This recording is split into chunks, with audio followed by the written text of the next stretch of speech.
Former FBI lawyer Lisa Page now tells the Daily Beast she is breaking her silence, not because of the Justice Department Inspector General report on potential FBI FISA abuses in 2016. That report is due out in a week. Let's bring in former FBI Deputy Assistant Director, former Assistant Director, Danny Coulson.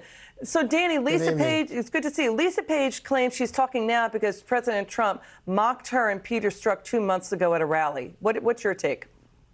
My pick, it's a smokescreen. She's not being investigated because she sent a text message. She's being investigated because the content of the text messages showed so much bias that the Inspector General was concerned that that bias would carry over into official action that would cause the FBI to do something untoward, illegal, or unconstitutional. That's really the issue here. It has nothing to do with text messages being sent. It's what's the content and what does that tell us about motive and what does it tell us about action. Yeah, and to your point, Lisa Page says in that interview that she, quote, has no idea, does not have any recollection of her anti-Trump text biases. But Danny, in the same interview, she says she does have free speech rights as a federal worker. Let's show the anti-Trump bias in these text messages. They were so bad that Special Counsel Robert Mueller fired Peter Strzok from the Russia probe. The President of the United States is calling me names in the entire world. That's what she told the Daily Beast. Here are the texts. Trump's not ever going to become president, right? Right? No. Peter Strzok says to Lisa Page, no, we're going to stop it.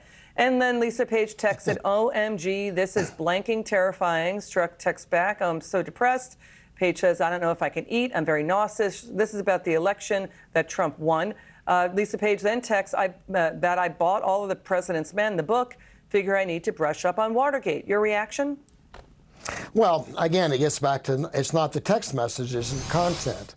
And was that so strong, that bias so strong between her and Strzok and maybe others that they took some official act that was illegal or inappropriate or violated the Constitution. I think we saw that. We saw that she, as I understand, signed off on the FISA warrant.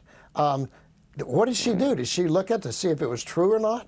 And did she just gloss over it because of her bias? And that's what the Inspector General was concerned about. And very frankly, this whole thing is not going to come down to the Inspector General. It's going to come down to the United States Attorney who's going to look at this, the actions and the reactions, what happened. Yeah, John Durham. The president tweeting this today, quote, when Lisa Page, the lover of Peter Strzok, talks about being crushed, how innocent she is, ask her to read Peter's, quote, insurance policy text to her, just in case Hillary loses. And also, why were those text messages scrubbed after Strzok left a Mueller probe? Here's the thing. This is what the president is talking about. Lisa Page admitted in testimony that the FBI knew as late as May 2017 it had no proof of Trump-Russia collusion.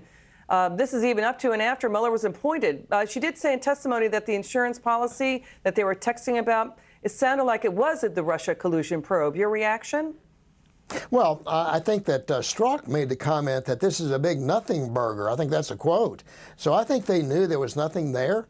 But again, this is what we're going to find out from the United States Attorney's Office. Did their bias cause the FBI to take some kind of action that was inappropriate or illegal? And I think that's your problem. Lisa's injuries are mostly self-inflicted.